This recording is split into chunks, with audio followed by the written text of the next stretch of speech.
Fala pessoal, vamos dar início ao estudo dos direitos sociais, previsto ali na Constituição Federal, do artigo 6º ao artigo 11. E aqui nós vamos trabalhar de uma forma direcionada para aquilo que é cobrado dentro desse tema nas provas de carreiras policiais. E olha só, é importante frisar, porque é claro que a literalidade da lei você vai fazer como um todo, você vai ler todos os artigos do 6 ao 11 para você ter conhecimento de literalidade de lei. Mas aqui, nesse momento, nós vamos especificar aqueles que são mais cobrados, então eu quero um trabalho em equipe com você que me acompanha aí de casa. Você vai estar com a sua Constituição ao lado, aqui junto, eu quero que você grife todos os temas que nós trabalharmos, como aqueles que são mais importantes, então escolhe a cor que você destaca aí, que olhou, é importante, e a gente vai trabalhar dessa forma, mas a leitura obrigatória dos artigos e seus incisos na íntegra. Nós vamos começar por aquele que é mais cobrado e é ele que inaugura, né, o capítulo dos direitos sociais, que é o artigo 6º. Ele me traz justamente o rol desses direitos. Antes de uma análise completa de literalidade de lei, nos cabe aqui também algumas conceituações doutrinárias que já foram cobradas em provas. Então, quando eu pensar nos direitos sociais, eu quero que você lembre que direitos sociais são direitos de qual geração? São direitos de segunda geração. Então, lembra? Na primeira, vocês trabalharam com ideais de liberdade, agora na segunda, ideais de igualdade. Qual que é a característica da segunda geração dos direitos fundamentais? Aqui o Estado ele vai agir. Então, eu tenho uma atuação positiva do Estado. O Estado ele passa a fornecer mecanismos para reduzir as desigualdades sociais. E através desse movimento, desse agir do Estado, né, é necessário que ele tutele ali os direitos sociais. É muito comum também, fazendo uma correlação com isso, que você encontre perguntas do sentido: a direito à moradia é direito de segunda geração? É. Por quê? Porque está no rol do artigo 6º, estampado ali de forma expressa como um direito social. E todos os direitos sociais são direitos de qual geração? De segunda geração. Então fique bastante atentos com isso. Quando você pensou nessa segunda geração, você já automaticamente relembrou que aqui eu tenho uma atuação positiva por parte do Estado esse que vai trabalhar ali com políticas públicas, justamente visando amparar aqueles que estão em situações de necessidade e também visando evitar que se chegue a uma posição de desigualdade social. É aquele velho brocardo jurídico, né? Eu vou tratar os iguais de forma igual, os desiguais de maneira desigual. E aí surge essa questão que envolve todos os aspectos dos direitos sociais. É um dever por parte do Estado. Vamos lá? Agora comigo na tela, a literalidade da lei está aí para vocês. Primeiro aspecto que eu quero que vocês pontuem. Os direitos que estão aí estampados, eles são cobrados em prova. Muito comum prova trazer todo o rol e alterar uma dessas expressões, te induzindo a erro. E nós vamos ver exatamente quais são as expressões que a prova altera. E outra questão também que é importante para nós. Já houve questionamentos do seguinte sentido: o rol de direitos presentes no artigo 6º da Constituição Federal é um rol de natureza exemplificativa? Não. Ou sim? Não? Ou sim? E aí? Responde para mim. Vamos lá. Comecem a raciocinar, despertem aí em casa. O artigo 6º ele é um rol de natureza exemplificativo, né? Então, em tela, coloquem a primeira observação para nós. O rol do artigo 6º, rol de natureza exemplificativa. Posso ter outros direitos que aqui não estão. Exemplificativo. Agora vamos lá. Analisar isso aqui com cuidado. Então, são direitos sociais, educação, né?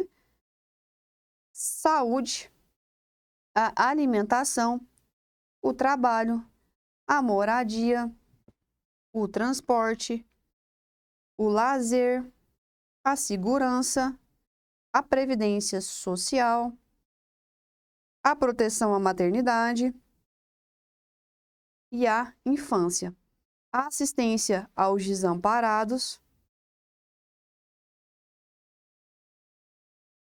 na forma dessa Constituição. Então, qual é a quantidade de direitos que nós temos aí ilustrados? Nós temos 11 direitos estampados no rol do artigo 6º. Lembrando que esse rol é de natureza exemplificativa. Qual que é a questão que eu quero que vocês tomem cuidado aqui?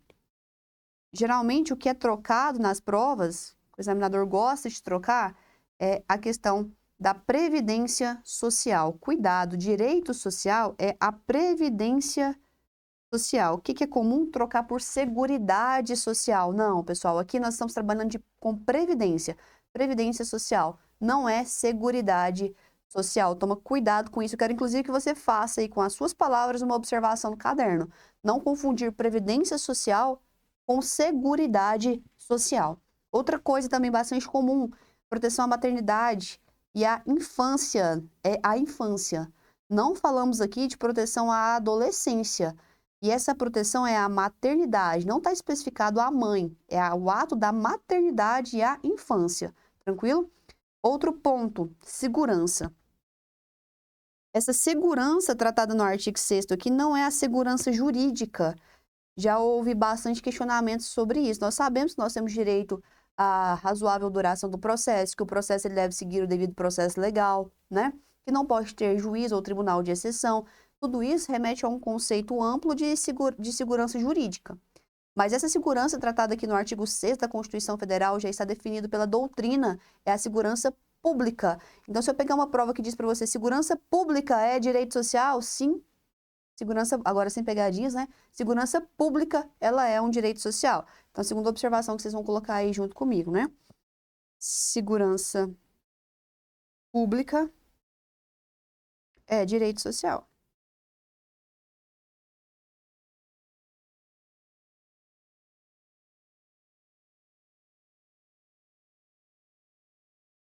Beleza. O exemplificativo, vamos colocar aí, que são 11. Pronto. E olha só, o artigo 6º, ele sofreu uma inovação legal, muito recente, que é a inserção do parágrafo único. Nós não tínhamos esse parágrafo único aí. Até para contextualizar com vocês, o parágrafo único ele surge depois de um período de instabilidade, estabilidade essa causada por pandemia. Então, o que acontece? Vendo essas necessidades sociais que surgem de situações excepcionais, acrescentou aí o parágrafo único. Vamos analisar ele junto? Todo brasileiro em situação de vulnerabilidade social terá direito a uma renda básica familiar, garantida pelo poder público em programa permanente de transferência de renda, cujas normas e requisitos de acesso serão determinadas em lei, observada a legislação fiscal e orçamentária. O que a Constituição traz para nós? A necessidade de proteção àquele que está passando por um período de vulnerabilidade social, seja por um aspecto temporal, seja por aspectos circunstanciais, mas qual que é a situação que aquele brasileiro está? Qual que é o requisito para que ele seja atendido? Em situação de vulnerabilidade social. Mas, Débora, é redundante, porque o caput já tinha tratado aqui da assistência aos desamparados. Pois bem, o legislador entendeu que haveria necessidade de especificar isso. Por quê? Quando ele fala no caput, assistência aos desamparados, ele não especifica como eu vou assistir esse desamparado. Então, a noção do parágrafo único, ele é uma complementação mesmo. A situação de vulnerabilidade, ela está relacionada de fato com alguém desamparado, ok. Mas como é que eu vou criar isso? Como é que eu vou proteger? E a Constituição determina. Porque aqui surge um mandamento de constitucionalização, de que cria uma norma. Então, ó, eu vou garantir essa preservação, eu vou evitar ali que fique em uma situação ainda maior de vulnerabilidade através de uma renda básica familiar. E eu vou pagar como? Eu vou falar da forma mais simplista para vocês. Eu vou pagar como, então, essa renda básica? Para eu pagar essa renda básica, aquele que está em situação de vulnerabilidade, eu preciso de um programa social. E a natureza desse programa, ela é permanente. Não confunda isso. A vulnerabilidade que o Pedro, o Alan, o Júnior, qualquer um passe, né? Pode ser que ela seja uma vulnerabilidade permanente e daqui a uns anos ou daqui a meses ele perca direito à assistência que lhe era conferida outrora. Tudo bem. Não é isso que o Estado quer, que ele consiga evoluir e andar por si só. Só que é o seguinte, o programa permanece. Então, cuidado com isso. A vulnerabilidade de um cidadão, ela pode, inclusive deve ser permanente, né? Para que ele comece a agir sozinho, sem necessidade de amparo estatal. Mas o programa de renda, ele tem natureza permanente. Tanto é que nós vamos voltar aí para a tela e eu quero que você grife aí no seu Vadmecum, no seu material impresso, no seu tablet, justamente essa expressão, né? O programa instituído pelo poder público, ele é um programa permanente de transferências de renda. A Constituição cria esse programa? Não. Ela manda que se crie. Quem vai criar? A lei. Né? Então, nós temos uma norma de eficácia limitada aqui. Precisa de uma lei para que isso aqui seja efetivo. E essa lei, é claro, ela vai ter que respeitar as legislações fiscais e as legislações orçamentárias. O Estado vai ter que agir aqui dentro da reserva do possível, né? Tranquilo, pessoal? Artigo 6º, esses são os nossos principais pontos. No material de vocês, eu trouxe inclusive um conceito doutrinário aí na tela para vocês, daquilo que diz respeito aos direitos sociais. É o que nós já tratamos aqui, né? Os direitos sociais, eles são fundamentais, inclusive, para se manter a noção de Estado democrático e de direito, e ele é um direito fundamental também, previsto aí na Constituição Federal. Não é não é um direito facultativo por parte do Estado. É um direito obrigatório, deve ser respeitado. Até porque se você pensar, fizer uma correlação aqui, você lembra do artigo 3º da Constituição Federal, onde tem os objetivos, né? Para alcançar aqueles objetivos, normas programáticas, que são normas para serem alcançadas ao longo do tempo, através de implementação de políticas públicas, não é isso? As políticas públicas, elas estão justamente voltadas para que tipo de área? Dos direitos sociais. Então, tem política pública para garantir moradia, educação, saúde, transporte, segurança pública, né? Então, tá tudo ali muito em conjunto, tranquilo? Ou a questão do conceito doutrinário, ela enriquece ainda mais aí o seu repertório, e é justamente de acordo com isso que nós já trabalhamos até esse momento, ok? Vamos passar aqui agora pelo artigo 7º da Constituição, nesse momento, naquela pegada que eu já conversei com vocês, que nós vamos adotar aqui. Dentro desses direitos sociais, que é um título da Constituição Federal, o artigo 7º, de forma específica, ele vai trabalhar com aqueles que prestam serviço tanto urbano quanto rurais, ou seja, trabalhadores urbanos e rurais. Nós temos ali aquilo, pessoal, que deve se esperar de um Estado democrático de direito, de uma república, de um ordenamento jurídico em consonância. Tem que respeitar os direitos trabalhistas, independente de onde que esse trabalho seja executado. Então, a proteção que é conferida aqui ao empregado, ela tem que estar totalmente em consonância com a noção que nós temos de dignidade da pessoa humana. Totalmente em consonância. E quando a gente faz a leitura, a gente encontra essa consonância. Então, ó, relação de emprego protegida contra dispensa arbitrária ou sem justa causa. Nós temos seguro-desemprego, fundo de garantia, né? Porque olha só, nas relações que nós temos relação do Estado com a população, não é? O Estado com a coletividade. O Estado, ele está numa posição superior ao coletivo, concorda? Então, a gente tem uma relação vertical aqui. O Estado detém mais poder em relação àquele que ele administra. Então, é o administrador e o administrado. E essa diferença de relação, e aqui dizendo essa hierarquia de relação, ela também acontece entre os particulares. Olha só, tem dois particulares aqui, eu não tenho o Estado, mas eu tenho uma relação que não é proporcional, que não é uma relação horizontal, né? Eu tenho aqui uma relação que é diagonal. Por quê? Quem detém mais poder nessa relação, o empregado ou o empregador? Com certeza você respondeu para mim aí, que é o empregador. Então, a relação é uma relação, entre aspas, hierarquizada também. Por isso que o artigo 7º, ele traz todos esses direitos estampados, para proteger essa desproporcionalidade que há. E não é só em relação ao empregado e ao empregador, entre o fornecedor de um produto e o consumidor. Então, por isso essa necessidade de proteção, protegendo aquele que está mais vulnerável na relação, né? De volta na tela, e é um dos incisos que a gente pontua aqui também, já quero que vocês grifem no material de vocês, aquele que trata sobre o salário mínimo. E, pessoal, aqui já não nos cabe mais uma visão popular sobre alguns aspectos que são muito debatidos aí em redes sociais, em grupos de família. Aqui eu preciso que vocês tenham uma visão já de concurseiro, porque é a norma que cai na sua prova, independente da sua opinião e da sua percepção particular. Então, cuidado com isso. E é um ponto que é muito cobrado, porque às vezes você erra por percepção pessoal, e isso não cabe mais para nós enquanto analistas aqui da lei, né, operadores do direito aqui. Então, o salário mínimo ele é fixado sempre em lei. Faz tempo que não vejo questões nesse sentido, mas às vezes trocava isso aqui de lei por portaria, não, é sempre por lei, tá? E ele é nacionalmente unificado, todos os estados, toda a organização estatal, todos os entes federativos, eles vão ter o mesmo salário mínimo. E ele é, sim, capaz de atender todas as necessidades. Você pode perceber aí na literalidade da lei que ele diz que tem que atender todos os direitos sociais que estão estampados lá no artigo 6º da Constituição Federal. Então, olha só, como é que eu vou garantir os direitos sociais que estão lá no artigo 6º?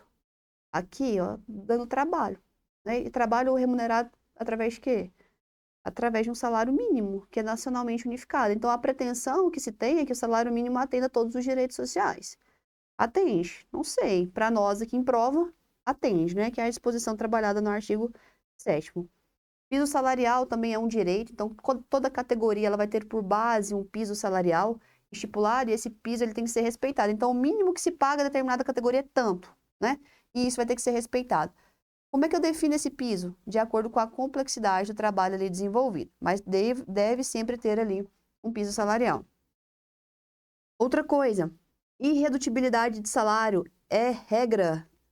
Para que tenha exceção, eu preciso de convenção ou de acordo coletivo. Tranquilo? Ainda em relação ao salário mínimo, além dele atender aí todas as necessidades sociais, ele nunca poderá ser inferior ao salário mínimo, tranquilo?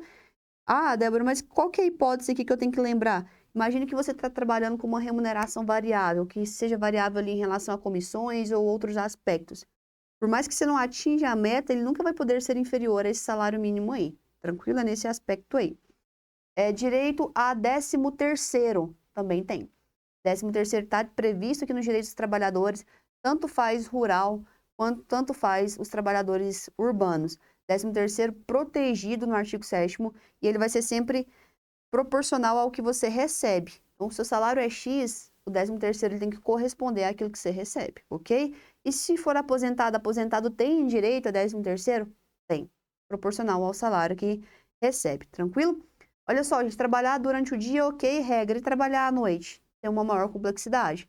Então, é um direito estampado no artigo 7º da Constituição. A remuneração do trabalho noturno, ela deve ser superior ao do trabalho diurno. Quem especifica essas questões em relação a partir de qual horário são as normas trabalhistas, né? Então, precisa de uma complementação de CLT aqui nesse momento. E aí, aqui nós temos mais um rol de direitos trabalhados no artigo 7º. Vamos lá destacar os mais importantes para nós. Olha só, duração do trabalho. A duração do trabalho, ela não pode ser superior àquilo que a Constituição Federal determina. Eu preciso que haja um respeito àqueles ditames ali. Se for para ter uma redução ou um acréscimo de trabalho, isso deve acontecer sempre mediante convenção. Mas vamos trabalhar nesse momento com a regra. Qual que é a regra? Não pode ser superior a 8 horas diárias e 44 semanais. E o ponto mais cobrado aqui eu troco. Então, não pode ser superior a 8 horas diárias, 8 horas diárias, e nem pode também ser superior a 44 horas semanais. A banca vai trocar esses 44 semanais aqui por 40, tá? 44 horas semanais, facultadas a compensação de horário e a redução de jornada. Mais uma vez, pode ter alteração, gente? Pode, mas para ter alteração tem que ter convenção de trabalho. Todos os direitos trabalhistas na iniciativa privada, né, serão regidos aí pela nossa querida CLT. Posso ter jornada de 6 horas? Posso, né? A jornada de 6 horas ela é legitimada pela Constituição Federal e ela pode ser realizada em 2 turnos ininterruptos de revezamento, e aí com as exceções que nós já falamos que é possível aqui, que é as negociações coletivas. Repouso semanal, né? Repouso semanal é preferencialmente aos domingos, ou seja, é possível que sua jornada de trabalho inicie-se ao sábado e inicie-se na segunda, perdão, e encerre-se ao sábado. Porque o que é facultativo é o descanso ao domingo. E aí vai depender do local onde você trabalha, mas a regra que em tese se segue é que se trabalha ao sábado e descanse-se ao domingo. Pode ser que isso seja alternado de acordo com as necessidades da empresa, ok? Direito a férias, direito à licença paternidade, licença gestante, proteção da mulher no mercado de trabalho, tudo isso em consonância com o quê? Com a dignidade da pessoa humana, tá ok? Vamos dar seguimento aqui. Proteção às normas de trabalho, né? Segurança do trabalho. Em algum momento da vida você já ouviu, tem que seguir as regras de segurança do trabalho. Exatamente, porque a Constituição ela determina que o empregador zele para que haja uma diminuição dos riscos durante a execução do trabalho. Então, é um dever por parte do empregador. Nós temos ali a possibilidade também de adicional de remuneração para as atividades penosas, insalubres ou perigosas, né? Assistência gratuita aos filhos, isso aqui cai, cai é literalidade de lei. Sabe o que acontece quando você está lá no artigo 7º da Constituição estudando, porque eu conheço você está cansado, você fala assim que não cai minha prova. Tanta coisa para cair, vai cair isso. E às vezes cai, né? É claro que eu acho pouco provável cair uma questão toda cobrando o artigo 7º da Constituição, mas vai ter alguma alternativa lá que pode vir. E aí vem justamente o que está aqui falando sobre assistência gratuita aos filhos, qualquer idade que essa criança deve ter. Olha só, assistência gratuita aos filhos e dependentes desde o nascimento até 5 anos de idade em creches e pré-escolas. O que eles cobram é justamente essa idade. Troca para 6 anos, para 4 anos. Lembra, gente, é 5 anos. 5 anos. É um estágio probatório mais 2 anos. Total aí de 5 anos para essa assistência gratuita aos filhos e dependentes, tá bom? Acidente de trabalho, vai ter indenização? Vai, né? Então, um inciso aí para a gente trabalhar e ficar atento a ele. Seguro contra acidente de trabalho, a cargo do empregador. É uma obrigação? É. né? É claro, sem excluir a indenização a que ele está obrigado quando incorrer em dolo ou culpa. Então, além do seguro, é possível que haja uma indenização? É, quando o empregador incorrer em dolo ou culpa. O que significa? Que entre o resultado, né, e a obrigação do empregador tem que ter nexo de causalidade. O seguro, ele é obrigado, mas a indenização aí tem que necessariamente acontecer o quê? Esse nexo de causalidade. Tranquilo? Dando continuidade aí, o artigo 7º ele é repleto de incisos, por isso que a gente está destacando aqueles que são mais cobrados nas carreiras policiais. Outro ponto muito explorado é em relação à proibição de diferença de salário, de exercício de funções e de critérios de admissão por motivo de sexo, idade, cor ou estado civil. Eu posso ter uma diferenciação ali em relação à complexidade do trabalho desenvolvido, mas por motivos de sexo, idade, cor ou estado civil, não, né? Princípio da igualdade aqui. Proibição de discriminação no tocante a salários e critérios em relação àqueles que possuem necessidades especiais. Então, o portador de necessidades especiais, de deficiência, ele não pode ser excluído ali do mercado de trabalho. Proibição entre distinção de trabalho manual, técnico e intelectual. E aqui um outro que, de fato, dentre esses aqui, despenca, né? É a proibição de trabalho noturno, perigoso e insalubre aos menores de 18 anos. Então, olha só, um menor de 18 anos nunca pode trabalhar, verdadeiro ou falso? Falso. O menor de 18 anos, né? Ele pode trabalhar ali, exercer algumas funções, desde que regulamentado. Só que ele nunca vai poder trabalhar à noite, nunca vai poder exercer trabalho perigoso ou insalubre, tá? Só que, olha só, tem uma limitação. Ele pode, inclusive, ser menor de 18, como nós já falamos. Só que tem que ser entre 18 e 16 anos. Porque qualquer trabalho aos menores de 16 anos é proibido. Então, a faixa que esse menor pode exercer, ele é o menor de 18, mas aqui ele vai até 16. Desde que não seja noturno, não seja perigoso e não seja insalubre. Então, cuidado com afirmações genéricas, né? O menor de idade nunca trabalha. Não, olha só. O menor de idade, né? Com limite ali de 16 anos, ele pode exercer algumas funções. Desde que não seja insalubre, desde que não seja noturno, desde que não seja perigoso. Então, temos essa limitação, ok? E ali, a partir de 14 anos, entre 14 anos e 16 anos, ele pode exercer algumas funções, mas ele entra não como empregado aqui, ele entra como aquilo que nós chamamos de menor aprendiz. Então, essas aí são as nossas principais observações. Em relação a esse último inciso na tela com vocês, está tratando aqui do vínculo empregatício permanente, né? Direitos iguais entre os trabalhadores com vínculo empregatício e permanente o trabalho avulso. E aí ele vai falar de forma específica dos trabalhadores domésticos. Aqui a questão que mais é cobrada em prova, para nós, que é o nosso objetivo de análise aqui das carreiras policiais, é você lembrar que os empregados domésticos, os trabalhadores domésticos, eles têm direitos ali previstos no artigo 7º da Constituição Federal, mas não são todos os direitos ali que são previstos para eles. Então, como é que isso vem questionado em prova? Todos os direitos previstos no artigo 7º são aplicados aos empregados domésticos. Verdadeiro ou falso? Falso, né? É aplicado os direitos do artigo 7º a eles? Sim, mas não em sua totalidade, porque a própria norma constitucional traz aí aqueles que são aplicados, que são assegurados a eles. Para fins de prova, não acredito que seja possível uma cobrança tão detalhada, a não ser que seja um cargo envolvido ali com questões trabalhistas, né? Aí sim cabe você aprofundar. Mas aqui nesse momento é importante saber esse contexto geral. Aplica-se aos empregados domésticos, aplica-se, mas não é a totalidade. É alguns que estão numerados ali no inciso presente no artigo 7º. Tranquilo? Vamos fazer uma análise agora do artigo 8º da Constituição Federal. Ele vai trabalhar sobre a liberdade de associação profissional ou sindical. Nós já sabemos, né? E que o Estado ele não interfere na criação das associações, das cooperativas, nós temos uma liberdade associativa para que eles se organizem. E nós também, enquanto trabalhadores, temos a liberdade de associarmos ou não. Então, é facultativo isso aqui. E o artigo 8º ele vai dispor dessa relação comigo na tela novamente. Então, já destacando o que eu acabei de falar com vocês. Inciso 1, a lei não pode exigir autorização do Estado para a formação de sindicato, ressalvado o registro do órgão competente, vedado o poder público a interferência e intervenção da organização. Olha só, eu não preciso de autorização judicial para a criação de um sindicato, mas esse sindicato também, o Estado precisa saber que ele existe, né? Não quero autorizar, mas eu preciso saber que ele existe. Eu vou saber que ele existe como? Um registro no órgão competente. Então, o registro, pessoal, o registro precisa ter, não precisa ter autorização judicial. Próximo inciso, inciso 2, já foi muito cobrado demais, né? É vedada a criação de mais de uma organização sindical em qualquer grau, representativa de categoria profissional e econômica na mesma base territorial.